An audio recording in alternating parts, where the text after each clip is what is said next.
dilayani di Sampur Bangka. Untuk informasi lebih lanjut dapat menghubungi Diakon Budi atau Diakon Edwin. Kemudian untuk kegiatan sepekan gereja, ada siaran online program Makin Dekat Tuhan ditayangkan setiap hari Selasa, Kamis, dan Jumat. Gereja akan bagikan link untuk setiap kali tayang. Jemaat juga diundang untuk boleh mengikutinya dan mendoakannya. Untuk kebaktian doa tengah minggu akan diadakan pada hari Rabu pukul 18.30, bicaranya Evangelis Hetty. Kemudian untuk kebaktian doa pagi akan diadakan pada hari Sabtu pukul 6, bicaranya Evangelis Hetty. Kemudian ada beberapa menjadi perhatian untuk persekutuan komisi. Yang pertama, persekutuan wanita Tabita GSRI Taman Sari akan diadakan pada hari Kamis pukul 14 dengan tema Berani Tampil Beda dengan Dunia. Bicaranya Saudara Anggiat Marojahan. Untuk link online juga akan dibagikan pada para anggota Tabita.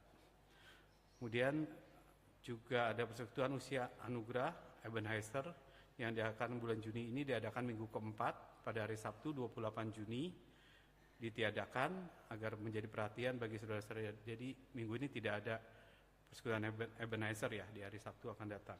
Kemudian ada Teen Fellowship juga akan mengadakan retreat Teen Fellowship Ministry 2025 yang akan diadakan pada tanggal 30 Juni sampai 2 Juli yang akan diadakan di Lembah Permai Resort Puncak Cipanas.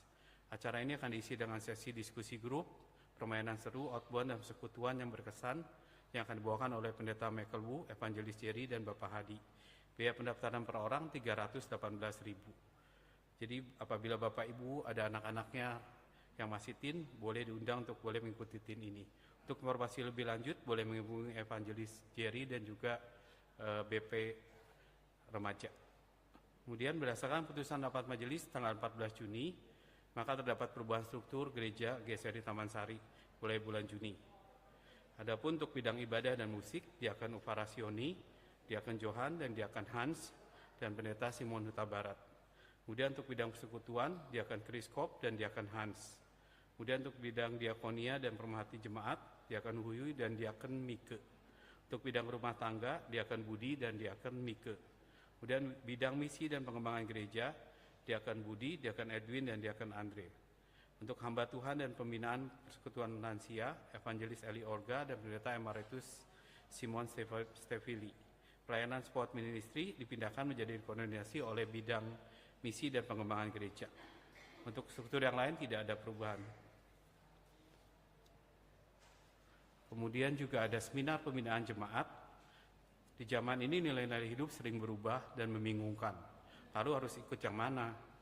Melalui seminar Alkitab Kompas Hidup dalam arus zaman, kita akan diajak untuk memahami lagi mengapa Alkitab itu tetap bisa dipercaya, relevan, dan sangat penting menjadi pegangan hidup. Dikupas tuntas oleh Evangelis Inawati Teddy, dosen STTRI, spesialis penyajian lama. Yuk kita belajar sama-sama bagaimana firman Tuhan bisa jadi penuntun yang kokoh di tengah dunia yang serba berubah ini. Acara ini dibuat untuk semua generasi, jadi boleh mengajak teman dan keluarga yang akan diadakan pada hari Sabtu 19 Juli pukul 9 sampai pukul 12.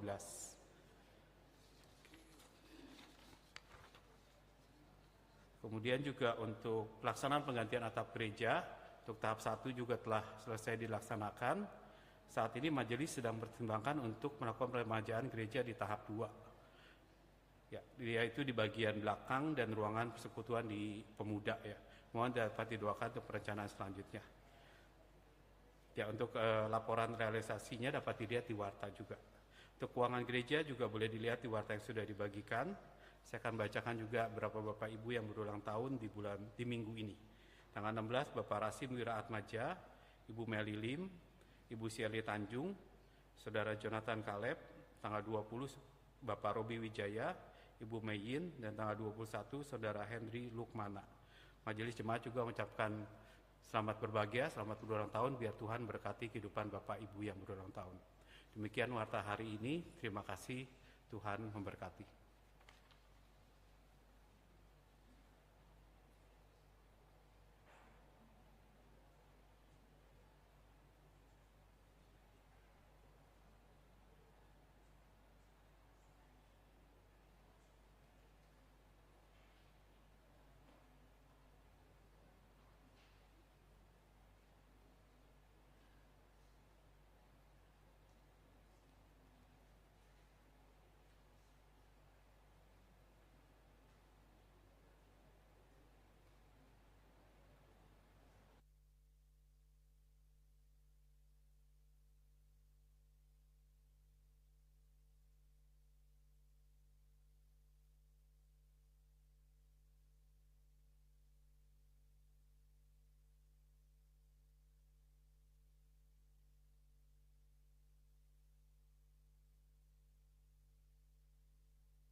Selamat pagi jemaat yang terkasih.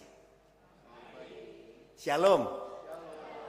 Puji Tuhan ya, kalau pagi hari ini kita bisa datang ke rumah Tuhan. Bersama-sama dengan saudara-saudara seiman, kita akan memuji Tuhan, mendengarkan firman Tuhan dalam ibadah pagi ini. Mari Bapak Ibu sekalian, kita siapkan hati kita, sama-sama kita awali ibadah ini dengan bersaat teduh.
Amin. Aku melayangkan mataku ke gunung-gunung. Dari manakah akan datang pertolonganku? Pertolonganku ialah dari Tuhan yang menjadikan langit dan bumi. Ia takkan membiarkan kakimu goyah. Penjagamu tidak akan terlelap. Mari Bapak Ibu sekalian, seundang kita bangkit berdiri, kita akan memuji Tuhan dari KPPK 18. Mulia bagi namanya.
Bait yang ketiga.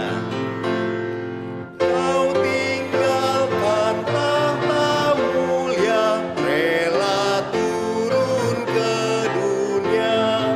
Kau tebus jiwa manusia dan mati di Kalvari.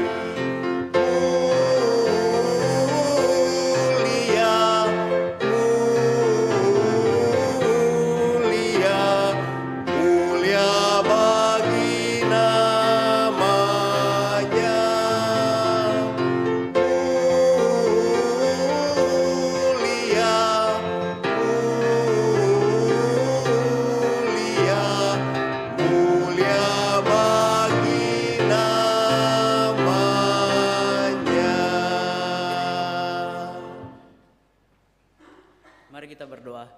Mulia nama-Mu bagi di tempat kami ya Tuhan, sehingga kami selayaknya dan sepantasnya untuk bisa menyembah dan memuji nama-Mu ya Tuhan. Dan kami juga bersyukur atas kesempatan anugerah Tuhan pada setiap kami. Boleh kami berdiri, hadir di tempat ini bersama-sama beribadah. Biar Tuhan yang campur tangan menolong kami setiap proses kehidupan kami dalam hal kami beribadah. Bapa, kami juga bersyukur atas anugerah keselamatan yang Kau berikan pada setiap kami dan pengharapan yang Kau berikan pada kami ya Tuhan. Bagaimana kami juga ditebus oleh darah Kristus, biarlah kehidupan kami dibenarkan oleh Injil. Bapa, pada hari ini kami Tuhan berdoa bersama-sama untuk serangkaian kegiatan yang akan dilaksanakan di bulan ini dan bulan Juni, Juli. Biar Tuhan sendiri yang campur tangan ya Tuhan. Kami berdoa untuk pelayanan Sampurbanka, pelayanan misi, biar Tuhan yang menolong setiap proses, setiap persiapan yang sudah dipikirkan, biar Tuhan yang menolong sampai pada akhirnya ya Tuhan. Bapak, kami juga berdoa bagi jemaat yang akan pergi ke Bangka, hamba Tuhan yang akan melayani di sana. Biar Tuhan pakai semuanya ya Tuhan, beri kekuatan, kesehatan, berikan hikmat daripada Tuhan, sehingga apa yang dikerjakan seturut kehendak dan waktu Tuhan yang terbaik bagi di tempat ini ya Tuhan. Bapak, kami juga berdoa ya Tuhan untuk anak-anak yang mengikuti, orang tua yang hadir. Biar Tuhan jika ada antara mereka yang belum percaya kepada Kristus, kami berdoa bersama-sama. Biarlah melalui kegiatan ini Tuhan yang campur tangan menarik mereka dengan tali kasih Tuhan, sehingga mereka yang belum percaya bisa menjadi percaya kepada Engkau sebagai juru selamat pribadi mereka. Bapak, kami berdoa ya Tuhan untuk anak-anak, biar Tuhan yang memberkati mereka dalam masa depan, pendidikan mereka, keluarga mereka. Biar Tuhan yang memakai anak kecil ini ya Tuhan sebagai terang lilin kecil Tuhan yang menerangi keluarga mereka, bahkan sekeliling mereka.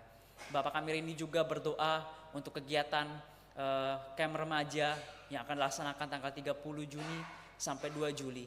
Kami berdoa bagi peserta yang mengikutinya ya Tuhan. Bukan sekedar mengikuti di setiap tahunnya, tapi kami rindu ya Tuhan. Biarlah melalui kegiatan ini ada pengharapan yang Tuhan berikan. Ada satu sukacita yang Tuhan limpahkan di hati mereka ya Tuhan. Jikalau mereka belum percaya kepada Kristus, kami berdoa ya Tuhan melalui kegiatan ini. Boleh ya Tuhan, Engkau tarik mereka dengan tali kasih Tuhan sehingga mereka bisa percaya kepada Kristus. Bapak, kami rindu biar Tuhan yang campur tangan dalam setiap prosesnya. Biarlah Engkau berkati para pembicara, para hamba Tuhan yang hadir, juga jemaat yang akan mengikutinya ya Tuhan. Bapak, tiba saatnya kami akan menyerahkan ibadah kami pada hari ini. Tuhan kiranya mempersiapkan hati kami masing-masing, pikiran kami, hati kami yang tertuju pada Kristus. Biar Tuhan setiap puji-pujian kami naikkan, penyembahan yang kami naikkan, itu persembahan yang harum di hadapan Tuhan yang keluar dari hati dan mulut kami di hadapan Tuhan. Dan kami juga biarlah firman Tuhan diberitakan, kami boleh bersama-sama menerima, menyimak, merenungkan, bahkan lebih lagi Tuhan melakukannya oleh karena pertolongan Roh Kudus. Berkati juga hamba-Mu ya Tuhan apa yang menyampaikan Pendeta Alex, biar Tuhan yang pakai, campur tangan Roh Kudus-Mu hadir ya Tuhan. Bapak, ini doa kami dalam nama Tuhan Yesus, haleluya, amin. Salam duduk Bapak Ibu Saudara.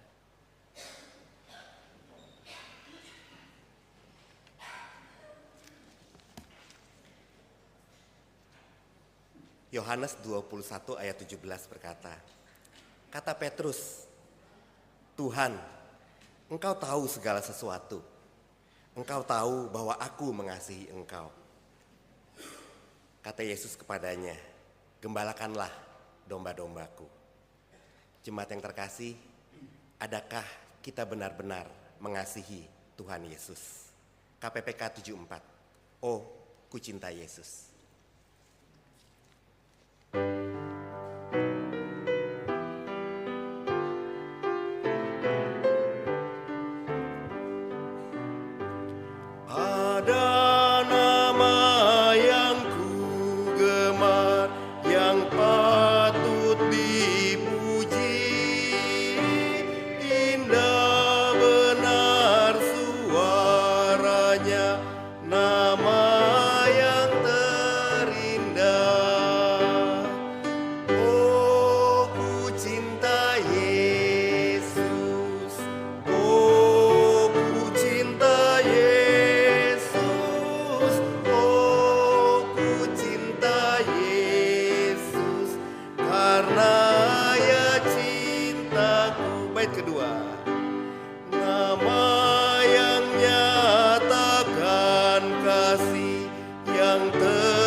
cinta Yesus.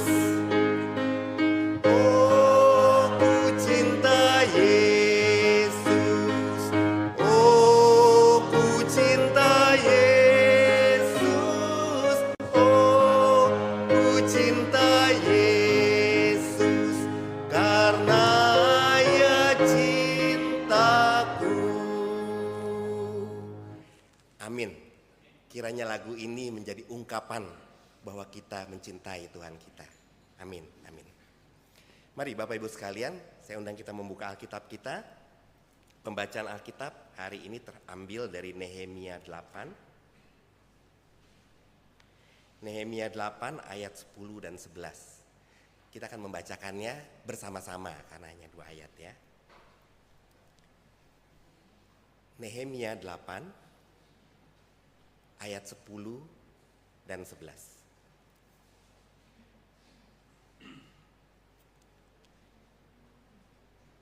Oke. Demikianlah firman Tuhan. 2, 3. Lalu Nehemia, kepala daerah itu, dan Imam Ezra, ahli Alkitab, serta orang-orang Lewi yang mengajar umat, berkata kepada mereka semua, hari ini kudus bagi Tuhan Allahmu. Jangan berduka cita dan menangis, sebab seluruh umat menangis ketika mendengar perkataan Taurat itu. Lalu ia berkata kepada mereka, pergilah, makanlah makanan yang enak-enak, dan minumlah minuman manis, serta kirimlah sebagian kepada mereka yang tidak sedia apa-apa. Karena hari ini kudus bagi Tuhan kita. Jangan bersusah hati, sebab sukacita dari Tuhan itulah perlindunganmu. Amin. Demikianlah firman Tuhan. Tuhan Yesus menuntun hidup kita. Siang dan malam Ia menuntun kita. Dan dengan yakin kita pun harus memegang tangannya, membiarkan Dia menuntun hidup kita. KPPK 249, Tuhan menuntun hidupku.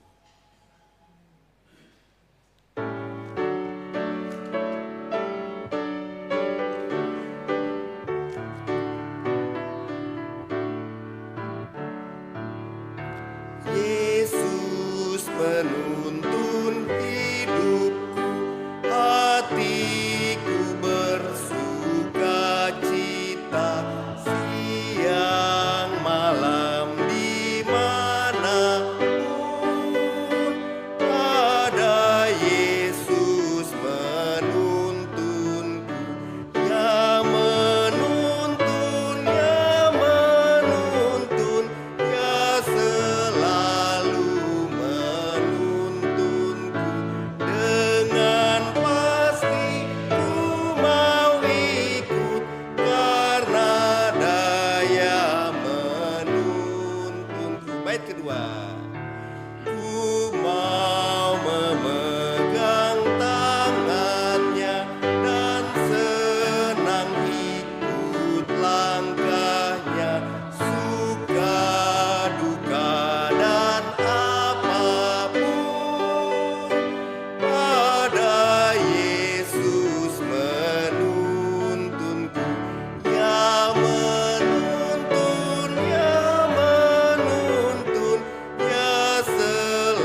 Mari jemaat yang dikasihi Tuhan, kita berdoa sebelum kita membaca merenungkan firman-Nya. Kembali kami datang dalam ucapan syukur di hari perhentian yang Kau berikan kepada kami. Terima kasih karena sungguh Tuhan baik dan Tuhan menyatakan kebaikan-Mu di dalam hidup kami. Kami hari ini bersama-sama datang memuji memuliakan nama-Mu, menaikkan doa kami kepadamu dan tiba waktunya bagi kami untuk membuka firman-Mu ya Tuhan. Kami mohon, ketika kami membuka firman-Mu, bukalah juga hati kami. Jadikanlah hati kami seperti tanah yang baik, supaya ketika benih firman-Mu ditaburkan, boleh sungguh-sungguh berakar, bertumbuh, dan juga berbuah nyata di dalam hidup kami. Berkati hamba-Mu yang menyampaikan, semua kami yang mendengar, Tuhan tolong agar kami bukan hanya jadi pendengar firman yang setia, tapi mampukan dengan kuasa pertolongan dari Roh-Mu yang kudus, kami dimampukan menjadi pelaku-pelaku firman-Mu di dalam hidup kami, di dalam keseharian kami. Bersabdalah ya Tuhan, kami umat-Mu sedia mendengarnya. Dalam satu nama yang kudus, nama yang berkuasa, nama Tuhan kami Yesus Kristus, Sang Firman yang hidup, kami menyerahkan pemberitaan firman-Mu. Amin. Shalom. Selamat pagi. Bersyukur kepada Tuhan, Bapak Ibu sekalian, kita boleh sama-sama datang ke rumah Tuhan, beribadah memuliakan nama Tuhan. Firman Tuhan sepanjang bulan ini banyak berbicara tentang bekerja, Bapak Ibu sekalian. Kita sudah mengikuti dalam minggu-minggu sebelumnya bagaimana kehidupan orang percaya, termasuk di dalamnya bekerja. Mungkin banyak juga Bapak Ibu Saudara yang sekarang tidak bekerja secara formal karena mungkin sudah retired, sudah pensiun, atau mungkin juga masih ada yang melakukan pekerjaan di dalam keseharian. Tapi menarik untuk memperhatikan sebenarnya apa sih bekerja itu. Kalau kita melihat apa yang Alkitab sampaikan, seringkali orang berpikir bekerja itu karena dia menghasilkan uang saja. Maka kalau kita lihat, wah ini sudah pensiun, sudah tidak kerja di rumah, dulu yang jaga toko, sekarang mungkin hanya tinggal di rumah jaga cucu, MC ya, momong cucu. Oh sudah tidak kerja. Saudara, sebenarnya istilah bekerja kalau kita kaitkan hanya dengan uang, sebenarnya tidak demikian Alkitab menyampaikannya kepada kita.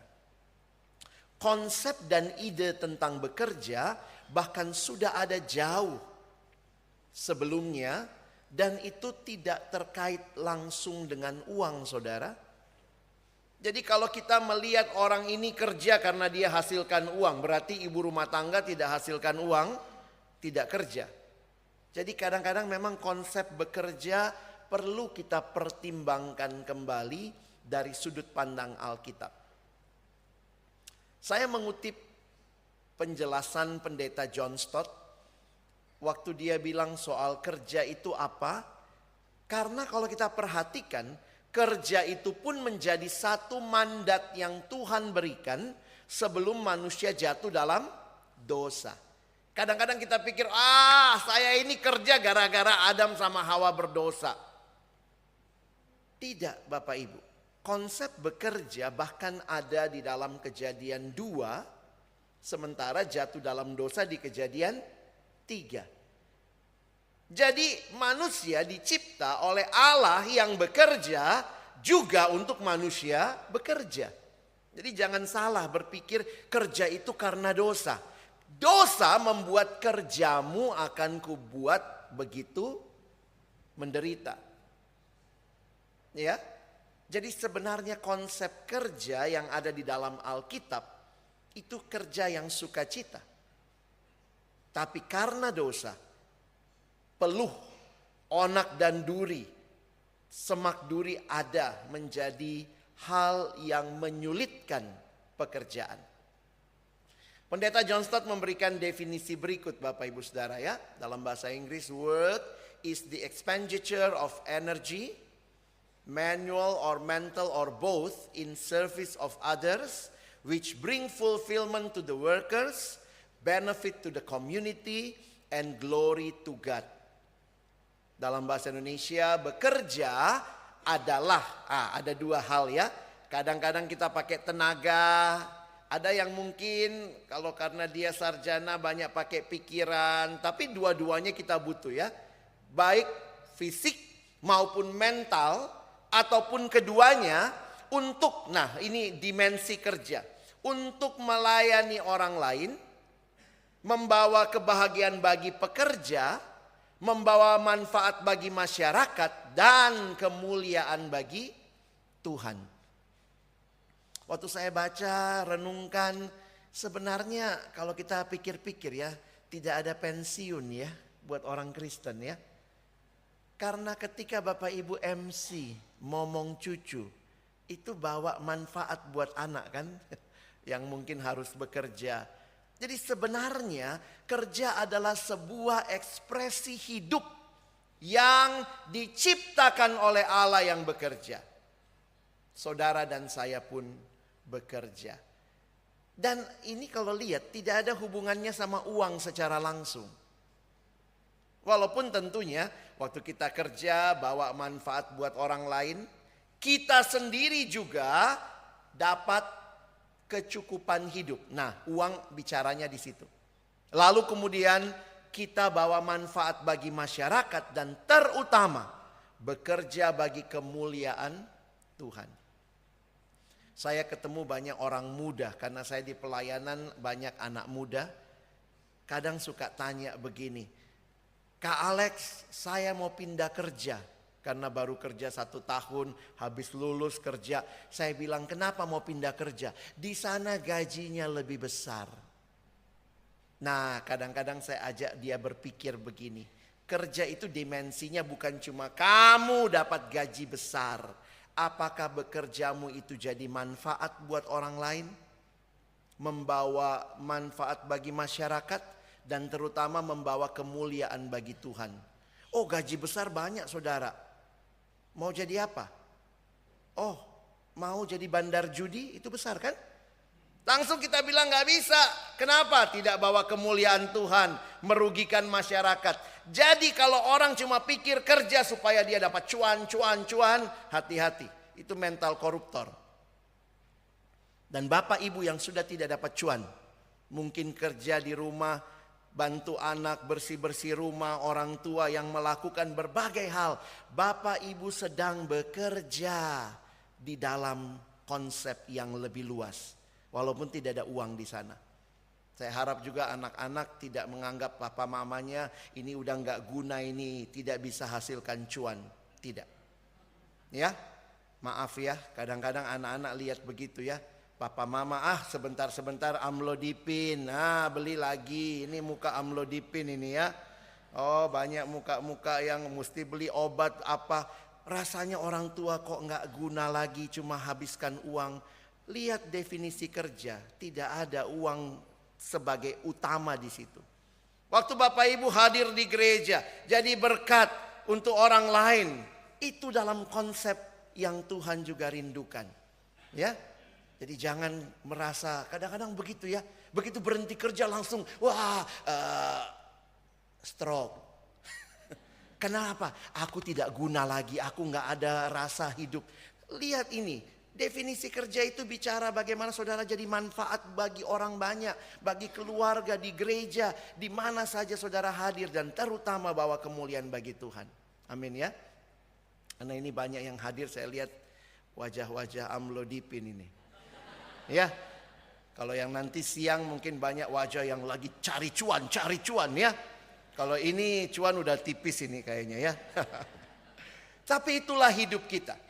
Kita hidup dalam dunia yang melihat pekerjaan begitu rupa. Bapak Ibu tahu dunia itu kita kan 24 jam satu hari ya.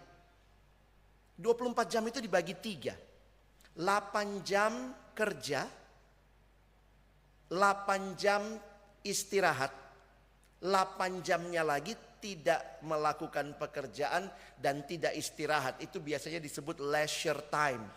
Ya, 8 jam kerja, 8 ya kalau anak sekolah juga gitu ya, 8 jam kamu sekolah atau kerja, 8 jamnya istirahat, lalu 8 jamnya tidak kerja, tidak istirahat. Nah, misalnya kita nonton sinetron ya. Ya, itu enggak apa-apa, itu memang hidup itu ritmenya begitu. Makanya ada yang bilang, kerja itu luar biasa. Kalau bicara kerja formal itu sudah sepertiga hidup. Betul? Kan 8 jam. Makanya kalau saudara tidak pakai dengan baik 8 jam ini, saudara sudah sia-siakan sepertiga hidup saudara. Tapi ingat, hidup bukan cuma kerja. Bapak Ibu kalau ngerti di pemerintah itu kan, pegawai itu kan sebenarnya boleh kerja 8 jam. Benar? Yang kerja di kantor? 1 minggu kali 5 hari, 1 minggu kita 40 jam kerja. Itu peraturan pemerintah. Memang kadang agak susah kita terapkan sama ART di rumah ya. ART dari bangun pagi sampai tidur malam. Tapi kalau kita mau menghargai kerja itu 8 jam. Bapak Ibu kalau masuk kantor jam 9 biasanya jam berapa pulang?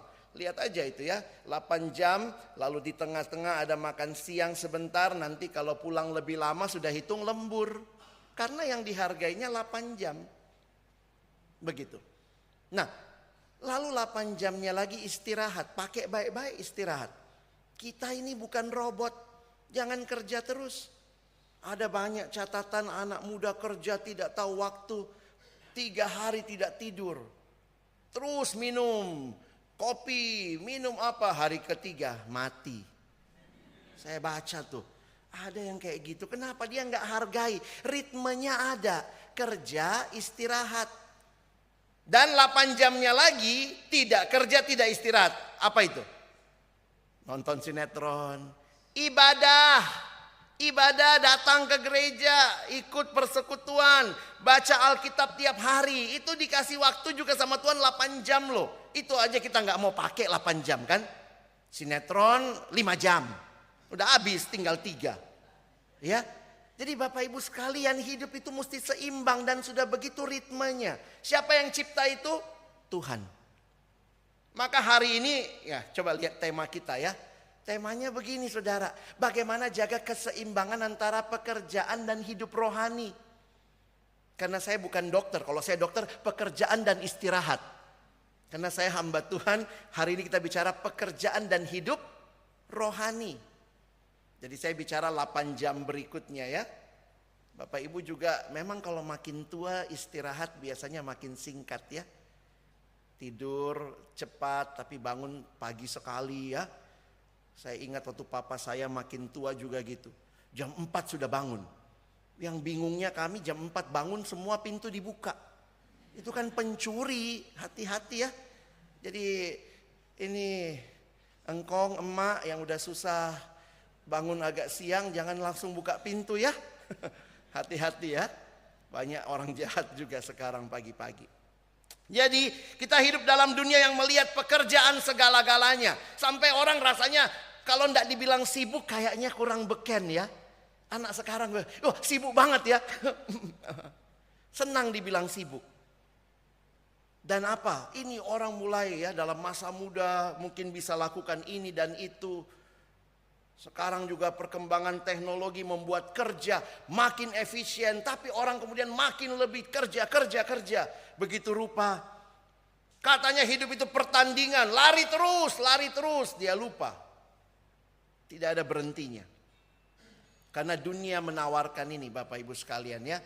Siapa yang paling cepat, paling tinggi, paling kuat. Jadi memang untuk seimbang itu kadang nggak gampang. Ini memang untuk khususnya yang lagi kerja di pekerjaan-pekerjaan formal. Tapi juga saya harus ingatkan Bapak Ibu juga begitu ya. Jangan habis nonton sinetron, habis ngobrol gosip gitu ya. Harus ada keseimbangan. Kalau anak muda sekarang bilang work-life balance. Supaya seimbang. Seimbangnya antara kerja dan kehidupan. Di mana kita bisa lihat itu di bacaan kita hari ini ya. Hari ini waktu kita baca kitab Nehemia, masih ingat Nehemia bangun tembok ya. Tapi Nehemia juga bersama dengan Imam Ezra. Kita lihat ayat tadi ya. Nehemia kepala daerah. Nah, ini orang politik. Lalu ada Imam Ezra, ahli kitab. Mereka tidak hanya suruh jemaat, ayo kerja-kerja, bangun tembok, bangun tembok. Tapi ketika tembok itu sudah jadi, pekerjaan mereka lakukan, Nehemia dan Imam Ezra melakukan ibadah. Wow, di situ dia bacakan kitab suci. Bagian-bagian kitab suci dibacakan waktu orang pada kumpul. Jadi kemudian ibadah itu jadi penting Bapak Ibu. Di tengah-tengah mereka kerja bangun tembok, luar biasa loh. Bangun tembok selesai 52 hari. Tapi ada Nehemia 8. Kadang-kadang memang kita cuma suka Nehemia 1 sampai 4 sampai 5 ya. Karena itu bicara kerja. Baca Nehemia selanjutnya. Mereka berhenti untuk beribadah. Dan waktu beribadah, kemudian kitab suci dibacakan, orang menangis. Ya, hari ini kudus kata Nehemia. Coba saya kasih penjelasan ya. Jadi ayat ini terjadi setelah umat Israel kembali dari pembuangan di Babel dan menata ulang hidup mereka sebagai bangsa pilihan Allah.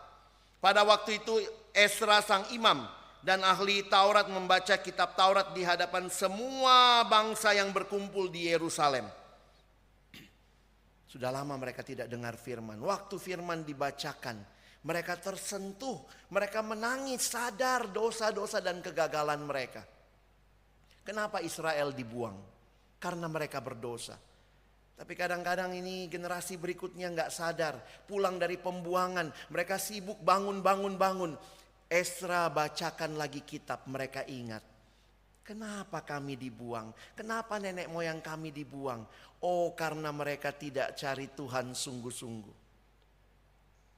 Nah, disinilah kita lihat Nehemia orang politik, Ezra orang-orang Lewi segera menghibur, menguatkan mereka. Mereka berkata bahwa hari itu adalah hari kudus bagi Tuhan, bukan waktunya untuk berduka cita, melainkan bersuka cita karena Allah sedang memulihkan mereka.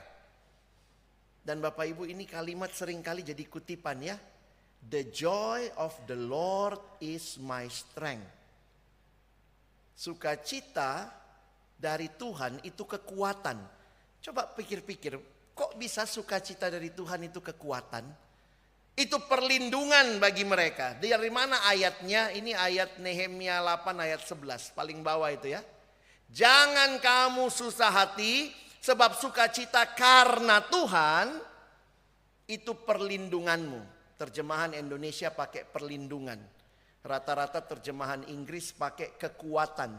Tapi saya sudah cek bahasa aslinya bisa dua-duanya. The joy of the Lord is my strength atau the joy of the Lord is my refuge. Indonesia pilih itu. Itu adalah perlindunganmu. Ternyata untuk menjalani hidup sehari-hari, kekuatan yang dari Tuhan itu, sukacita yang dari Tuhan itu, itulah perlindungan kita, itulah kekuatan kita. Jadi hari ini dengan cepat saya ingin bagi 3 hal ya. Bagaimana Bapak Ibu Saudara ada keseimbangan antara kerja dan juga kehidupan rohani. Perhatikan teladan Nehemia. Mereka menghargai waktu khusus bagi Tuhan. Waktu itu kalau kita perhatikan mereka baru pulang dari pembuangan, lalu mereka dengar Taurat. Itu ibadah yang diadakan, itu hari yang kudus. Kata kudus Bapak Ibu sekalian itu berarti dipisahkan.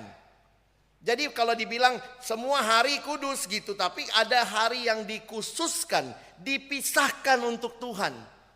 Dan hari itu adalah hari kesempatan mereka kembali kepada Tuhan. Maka Bapak Ibu jangan sepelekan ketika kita sama-sama mengkhususkan hari Minggu untuk ibadah. Ya. Saya ingat dulu waktu saya masih anak-anak, masih kecil, itu paling susah ke sekolah Minggu. Karena apa? Sekolah minggu jamnya sama unyil. Bapak Ibu ingat ya? Tapi kemudian saya mikir-mikir gitu ya. Coba ada sinetron pagi-pagi, pasti juga ibu-ibu susah ke gereja ya. Sayangnya memang hari Minggu pagi itu unyil. Tapi banyak kali juga bapak-bapak gitu ya. Kalau malam ada bola, Piala Dunia, pagi gereja kosong.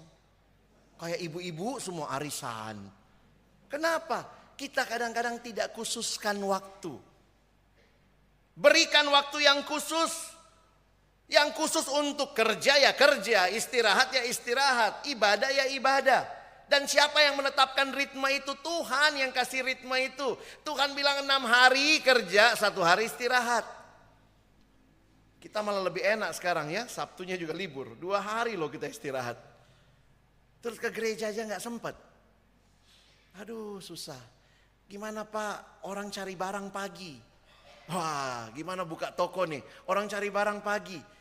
Cari gereja sore, nggak ada gereja sore gitu ya mungkin di tempat ini. Jadi saudara mesti prioritaskan, cari waktu. Kenapa? Tuhan juga kasih waktu buat kita. Benar? Bahkan bukan cuma waktu, dia kasih nyawanya bagi kita. Seluruh hidupnya. Istirahat itu wujud ketaatan. Saya kaget juga waktu baca ini ya. Kalau kita istirahat itu kita taat sama Tuhan. Kalau rasa saya mesti kerja, maaf ini ya kadang-kadang sudah emak engkong gitu ya. Kalau memang mesti istirahat, istirahat. Jangan terus kerja, merasa masih muda begitu ya. Anak bilang istirahat. Ya istirahat itu bentuk ketaatan. Karena Tuhan bilang apa? 6 hari lamanya kau kerja, hari ke-7 harus istirahat. Hidup juga begitu. Udah mesti ukur gitu ya. Saya ini masih kuatnya semana. Beda zaman dulu sama makin tua. Saya baru pulang mission trip Bapak Ibu ya. Kemarin baru pulang mission trip 4 hari ke daerah. Saya kayaknya salah tidur tadi malam ya. Ini nengok sedikit agak susah gitu ya. Kadang-kadang mikir dulu itu bisa waktu masih lebih muda. Pergi dari pagi, pulang malam ngobrol sama jemaat sampai pagi. Sekarang jemaatnya ngobrol, saya bilang saya tidur dulu ya. Karena realitanya kita butuh istirahat. Pendeta juga bukan robot saudara. Makanya hari Senin hari off pendeta ya. Please kalau tidak perlu tidak usah WA. Kecuali meninggal. Itu pun kalau meninggal jangan dia yang WA ya. Kalau dia yang WA pendetanya lari. Kenapa kita butuh? Karena hari Minggu itu hamba Tuhan full ya. Saya kadang kagum sama majelis ya. Bukan pendeta hari Senin kerja ya Pak ya. Lanjut ya.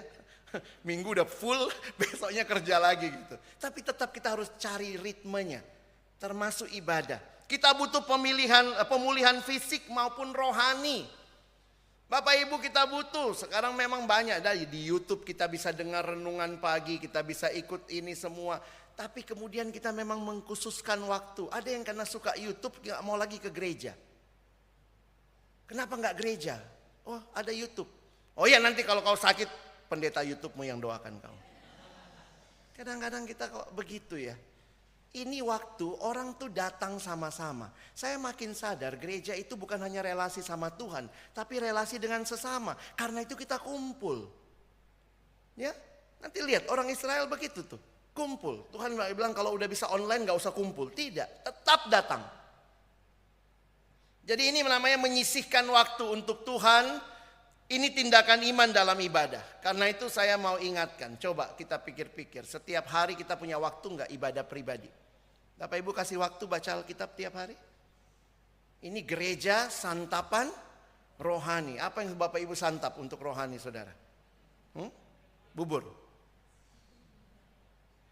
Atau betul-betul firman Tuhan jadi kekuatan bagi kita? Jangan biarkan pekerjaan menjauhkan kita dari Tuhan. Kadang-kadang saya pikir orang kalau kerja dia bisa fokus, dia bisa kasih tenaga. Waktu baca Alkitab, aduh susah, langsung tutup. Memang anak remaja saya pernah bilang, kok saya udah gak takut tidur sendiri. Kenapa? Saya taruh Alkitab. Kenapa kalau ada setan? Saya bilang bukan fisiknya yang penting, baca dalamnya. Kamu ngerti gak? Kamu baca, kamu renungkan. Itu yang Tuhan mau. Bapak Ibu khususkan waktu ya. Baca Alkitab. Apa Bapak Ibu, apa bedanya sisa sama sisi? Sisa sama sisi. Satu pakai A, satu pakai I, begitu. Coba kalau ada makanan besar ya, piring besar, makan, ada dikit, itu namanya sisa. Kalau sisi, sebelum makan, pisah dulu ya. Mana lebih terhormat, dikasih makanan sisa atau sisi? Benar. Waktu yang kita kasih tiap hari sama Tuhan, sisa atau sisi? Kalau sisi kan berarti dari pagi. Jam 7, jam 6 sampai 6.30 itu waktu saya baca Alkitab, itu doa. Kalau kita tetapkan begitu itu sisi. Kalau sisa beda ya. Udah pulang capek, daripada dikutuk doa 5 menit. Gitu, itu sisa. Terhormat nggak dikasih sisa? Enggak. Terus kita kasih sama Tuhan sisa? Harusnya nggak gitu. Saya tanya sama anak remaja, waktu yang kau kasih sama Tuhan sisa apa sisi? Lebih jujur mereka. Sisa sih. Ya. Jadi mari kita sisihkan waktu. Jangan biarkan pekerjaan menjauhkan kita dari Tuhan. Yang kedua, Bapak Ibu lihat, akhirnya waktu mereka cari Tuhan, mereka mengalami sukacita dalam Tuhan. Mereka menangis karena sadar dosa, namun itu waktu pemulihan bukan penghukuman. Karena itu Nehemia, Esra mengarahkan umat, lihat kasih karunia Tuhan. Dan Tuhan mau mereka maju dalam pengharapan. Memang waktu kita baca firman, ada yang bilang untuk apa kita baca firman setiap hari? Itulah kekuatan kita. Firman Tuhan dikatakan itu memulihkan. 2 Timotius 3 bilang firman Tuhan bermanfaat untuk mengajar, menyatakan kesalahan, memperbaiki kelakuan dan mendidik orang dalam kebenaran. Jadi kalau Bapak Ibu membaca firman setiap hari, sukacita itu berasal dari hubungan kita dengan Tuhan. Jadi orang yang mengalami sukacita itu sebagai tanda kita mengalami anugerah Tuhan. Kalau kerja orang biasanya kepuasan kerja sekarang dicek ya. Kepuasan kerja itu kenapa? Bukan karena kerjanya selesai saja. Beberapa orang mengatakan kepuasan kerja karena ada relasi. Dengan bosnya baik, ajak ngobrol. Beda sama bos yang tiap kali datang, udah selesai belum? Udah kelar belum? Selesai belum? Bos saya beda. Dia tetap tanya kerja, tapi tanya, bagaimana papamu sakit minggu lalu, udah sehat? Oh gimana? Kemarin urus BPJS sudah jadi? Kadang-kadang kan hal-hal seperti itu kepuasan kerja bukan hanya karena target pekerjaan tercapai, tapi karena ada relasi. Relasi sama teman kerja, ada anak-anak mau pindah kerja, kenapa? Saya nggak betah kok di situ, suasananya nggak enak. Loh, gajimu besar di situ, kenapa pindah? Ngapain gaji besar, suasana nggak enak? Oh begitu juga ya, kerja itu bukan cuma masalah target, cuan, tapi hati yang senang. Demikian juga kalau Bapak Ibu jangan biarkan tekanan kerja menenggelamkan sukacita. Ganti keluhan kita dengan pujian. Dan bagaimana itu mungkin? Baca kitab suci. Nikmati Tuhan dalam relasi dengan Tuhan. Di tempat kerja, di mana kita hadir, kita jadi berkat. Sukacita itu dikatakan perlindungan. Ini yang terakhir ya. Itu benteng kita. Dalam tugas berat, kekuatan utama bukan fisik, tapi dari Tuhan. Ingat Bapak Ibu, cari Tuhan sungguh-sungguh. Saya ketemu beberapa teman yang sedang bekerja di perusahaan-perusahaan yang mungkin begitu sulit. Ada tantangan begitu besar, ada target begitu besar. Satu teman baru cerita, ini kok kalau nggak capai target 3 bulan saya pindah lagi atau mungkin dipecat. Loh terus gimana? Ya sudah, saya terus jalani, saya doakan, saya tetap hidup dekat sama Tuhan, itu kekuatan saya. Itu bukan basa-basi Bapak Ibu. Tekanan kerja harusnya tidak bikin kita tambah jauh dari Tuhan. Tapi kita dekat karena kekuatannya dari situ. Sukacita menjaga dari kelelahan rohani. Ini bukan perasaan semata-mata tapi ini ketenangan jiwa. Kadang-kadang masalahnya belum tentu selesai Bapak Ibu ya. Tapi kita dapat ketenangan. Nah itu kadang-kadang gak bisa dijelaskan. Saya ketemu seorang teman sudah divonis dokter kanker. agak terlambat dideteksi. Kemarin diangkat, puji Tuhan dicek tidak ada penyebaran. Tapi 3 bulan mesti cek lagi. Datang-datang sudah dianggap stadium lanjut. Dari mana dia dapat ketenangan? Bukan dari dokter saja, dari firman Tuhan. Dia bilang banyak orang kena kanker sudah sibuk sama dirinya, sudah mikir-mikir bagaimana nanti saya mati. Aduh, saya begini, saya tidak mau berpikir itu. Tuhan punya waktu. Kalau Tuhan bilang ya, ya, tidak, tidak. Saya mau tetap melayani Tuhan, tetap boleh beri diri, melayani, jadi berkat buat orang lain. Sukacita itu ketenangan, bukan masalah perasaan. Perasaan itu naik turun Bapak Ibu. Tapi ketenangan dari Tuhan karena kita tahu siapa yang pegang hidup kita. Bukan dokter. Baru ketemu juga satu teman, dia cerita, dokter waktu itu vonis. Karena saya datang ke gerejanya, saya tanya, ya, saya lihat ini ada majelis, saya bilang, karena saya dekat sama dia, Pak, tumben sendiri. Dia bilang, nggak tahu ya Pak, kenapa? Istri saya kan sudah di surga. Kaget saya. Udah di surga? Karena saya nggak ke gerejanya 1 tahun Bapak Ibu ya, jadi saya kaget ternyata nggak ada. Dia bilang dokter vonis istri saya itu 6 bulan. Tuhan kasih perpanjangan waktu 1,5 tahun. Dan di situ dia menikmati kebersamaan, mereka melayani sama-sama, traveling. Dia bilang kami tenang bukan karena penyakitnya hilang. Beda ya? Kalau Bapak Ibu tenang cuma karena penyakit hilang, begitu penyakit ada lagi, nggak tenang lagi. Tapi iman itu tenang karena ada Tuhan. Bahkan dalam sakit penyakit yang begitu sulit ada Tuhan. Itu kekuatan, baca firman-Nya itu sumber kekuatan kita. Kita mau tenang dalam hidup, mau seimbang, jangan cuma sibuk kerja, sibuk urus kesehatan, tapi sibuklah juga benar-benar cari Tuhan sungguh-sungguh. Kekuatan bertumbuh dari sukacita ilahi. Cari kekuatan dari Tuhan, bukan dari kesuksesan. Gunakan sukacita ilahi untuk bekerja dengan semangat, bahkan jadi berkat. Seperti mata air di gurun. Bapak Ibu bisa bayangkan di gurun pasir kalau ada mata air ya, itu menyegarkan. Sukacita Tuhan itu menyegarkan kita. Hari ini saudara coba cerna firman Tuhan.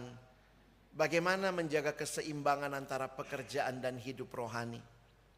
Ada 3 hal yang sudah kita renungkan. Hargai waktu kudus bagi Tuhan. Karena Tuhan juga mau bicara, kuatkan saudara. Lepaskan beban dan ambillah sukacita dari Tuhan. Dan majulah terus karena sukacita dari Tuhan. Itulah kekuatan utama kita menjalani hidup. Selamat menikmati hidup dengan Tuhan. Itulah kekuatan kita. Amin. Mari berdoa. Tuhan, terima kasih banyak untuk firman-Mu. Terima kasih karena Tuhan boleh terus menyatakan kehendak-Mu bagi kami. Seringkali hidup membuat kami tidak seimbang. Dan kami cenderung melupakan Tuhan. Tapi hari ini firman-Mu kembali meneguhkan kami. Bahwa kami bisa bertahan kuat dalam kehidupan. Bukan karena kami sukses. Bukan karena kami punya banyak cuan. Bukan karena kami punya semuanya. Tapi sebenarnya kalau kami punya Tuhan. Itulah kekuatan sumber sukacita sejati kami. Terima kasih. Tolong kami boleh hidup seimbang. Baik juga Bapak Ibu yang ada di dalam masa tua mereka. Tetap menjadi orang-orang yang bersemangat. Bersukacita jadi berkat buat anak cucu. Buat gereja, buat lingkungan di sekitarnya. Dan nama Tuhan dimuliakan. Kami bersyukur dalam nama Yesus kami berdoa. Amin.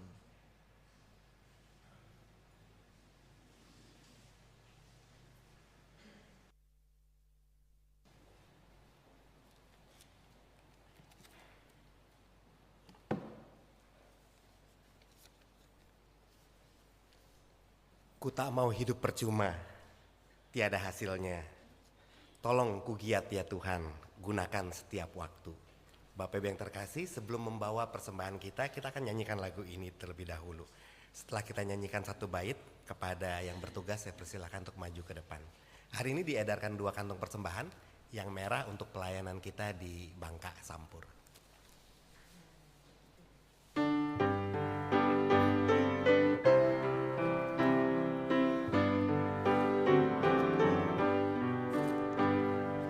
Tak mau hidup percuma, tiada hasilnya. Tolong ku giat Tuhan, gunakan tiap waktu, menyenangkan hati Tuhan, inilah doaku. Asal Tuhan kuatkan, ku mau setia selalu. Kepada yang bertugas saya persilakan maju.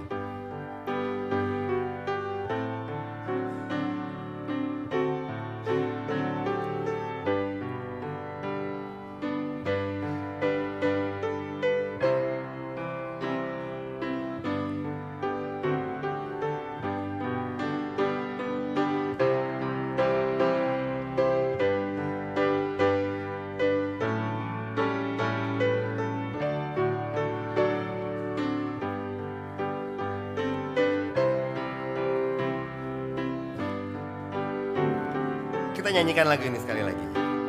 Ku tak mau hidup percuma, tiada hasilnya. Tolong ku giat Tuhan, gunakan tiap waktu, menyenangkan hati Tuhan, inilah doaku. Asal Tuhan kuatkan, ku mau setia selalu. Musik saja.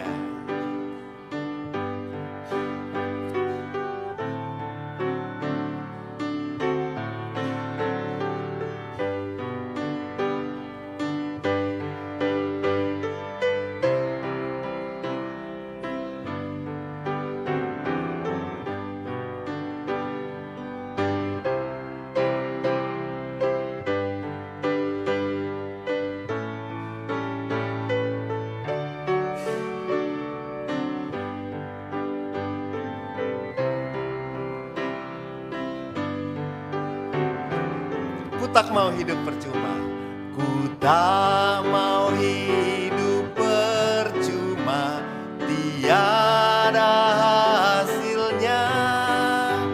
Tolong ku giat Tuhan, gunakan tiap waktu, menyenangkan hati Tuhan, inilah doaku.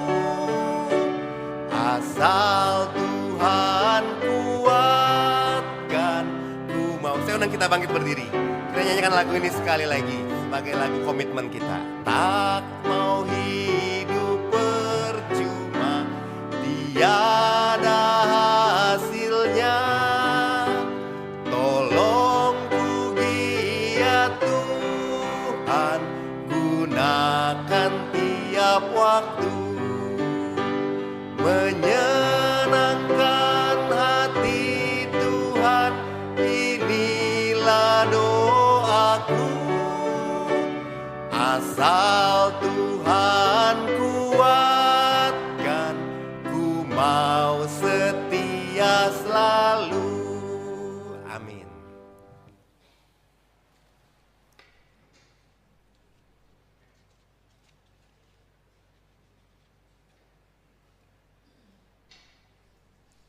Baik, mari kita berdoa menyerahkan persembahan ini untuk menjadi alat memuliakan Tuhan lewat karya yang difasilitasi oleh Majelis Jemaat Gereja Santapan Rohani Indonesia Taman Sari. Mari kita berdoa. Tuhan yang baik, kami bersyukur bahwa sukacita yang Engkau berikan kepada kami memberikan kekuatan, karena di dalamnya kami dilindungi Engkau. sehingga hidup kami menjadi seimbang. Ketika hari ini menjadi hari istirahat yang kami manfaatkan untuk memuji dan memuliakan Engkau. Kami mengalami penguatan kembali karena Engkau memberikan jaminan apa yang Engkau ajar untuk kami tabur benih iman akan menghasilkan buah kebenaran, perjanjian yang Engkau tetapkan untuk kami nikmati sepanjang ziarah iman kami. Banyak saudara kami yang dengan hatinya terdorong memberikan persembahan ini. Biarlah Tuhan kuduskan, sehingga persembahan ini menjadi alat berkat yang memuliakan nama-Mu melalui Majelis Jemaat GSRI Taman Sari. Berkati setiap tangan yang memberi dengan sukacita, karena sesungguhnya sukacita di dalam Tuhan adalah kekuatan yang memberikan jawab kepada kami agar kami mampu menyeimbangkan tantangan untuk bekerja dan juga berdoa. Kiranya kasih karunia-Mu menyertai yang sudah memberikan kami pencerahan melalui hamba-Mu Pendeta Alex Nanlohi. Berkati hidupnya, berkati keluarga dan pelayanannya. Berkati setiap orang yang bergumul dengan pekerjaannya, dengan usahanya, dengan hubungan sebagai suami istri, orang tua anak, maupun mertua menantu dan kakek cucu dengan seluruh keluarga besarnya. Kiranya Engkau berkenan menolong setiap kami. Kami menitipkan juga beberapa saudara kami yang hari ini mendapatkan kasih karunia, pertambahan usia, bukan untuk memperlihatkan diri lebih dari yang lain, tapi untuk tetap berkarya dan kami mampu mengisinya, dan beristirahat kami mampu menaatinya, sehingga nama-Mu dipermuliakan. Berkatilah saudara-saudara kami ini ya Tuhan. Kami menitipkan Bapak Rajim Wiraatmaja, begitu juga Ibu Meli Lim, Ibu Shirley Tanjung, Saudara Jonathan Kaleb, Bapak Robi Wijaya, Ibu Meyin, dan juga Saudara Hendri Lukmana. Kiranya Engkau sertai mereka semua, sehingga mereka mampu mengisi hari-hari ke depan bersama Engkau dengan sukacita yang dari Tuhan, yang menjadi kekuatan dan perlindungan untuk mereka berkarya bukan mendapatkan manfaat bagi diri, tapi berkontribusi bagi orang sekitar, entah di tengah keluarga mereka, di tengah jemaat, maupun di tengah masyarakat, dan pada gilirannya menjadi berkat bagi semua orang ketika mereka melihat mereka memuliakan Engkau. Karena itulah yang menjadi tujuan Engkau menciptakan kami, yaitu kami boleh memuliakan Engkau dan menyenangkan hati-Mu. Dengarlah doa kami ini ya Tuhan, karena kami hanya panjatkan di dalam satu nama Tuhan kami Yesus Kristus. Amin. Doksologi.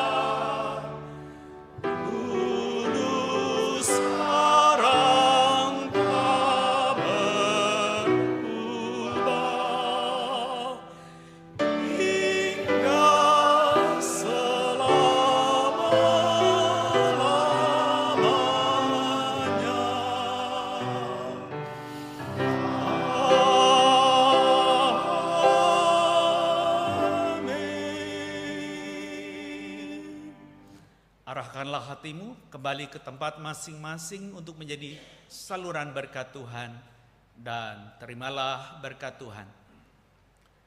Kasih karunia dan damai sejahtera dari Tuhan kita Yesus Kristus, kasih dari Allah Bapa yang setia, persekutuan dan penghiburan dari Roh Kudus senantiasa menolong dan menyertai engkau dari hari ini sampai selama-lamanya. Amin. Saat teduh ibadah kita usai.